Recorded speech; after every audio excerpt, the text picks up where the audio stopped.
One of the things on our USA bucket list was the Ark Encounter in Williamstown, Kentucky.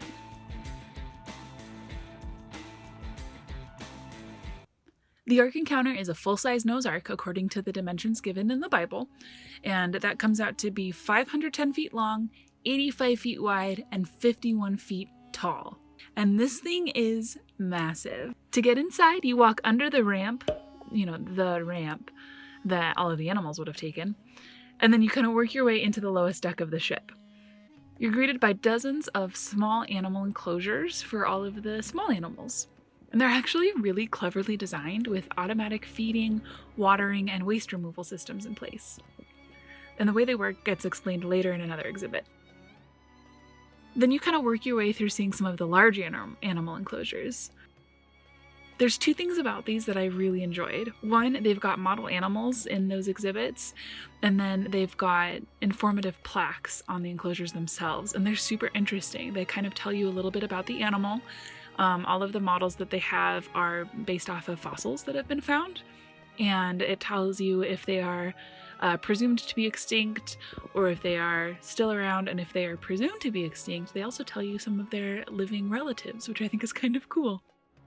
That first deck also has a model of the Ark, along with a ton of information explaining how it could have actually operated, and that's one of the things that I really liked about this museum, is that there was a ton of information. And then there's also a ton of just things that you can look at and enjoy. So if you are really big into reading and learning new things like that, you can. If you are not necessarily inclined that way, you don't have to. And it was just really well done.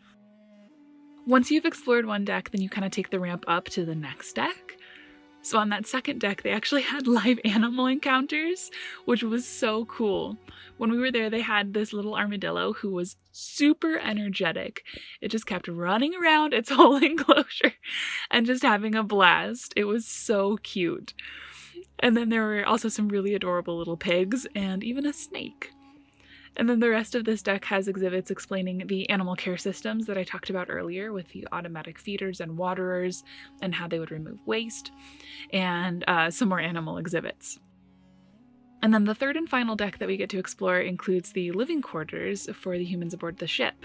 It was one of my favorite areas. It was just really pretty overall, and there was some creative license taken in how these people's personalities would have been.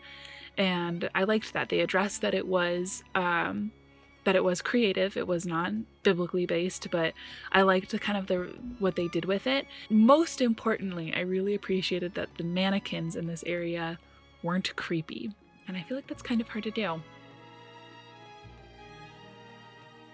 Once you're done with that third deck, then you easily just wind your way out of the ship, and then you can explore the grounds. The grounds are really cool. There's a zoo, there's zip lines, there's gardens, there's a ton of stuff. And we kind of walked through the zoo, but it was really cold and really windy that day we visited, so we didn't stick around super long. Overall, we were really impressed with this museum. The Ark Museum also has a sister exhibit called the Creation Museum, which we also really liked, but I forgot to get footage there, so no video on that one.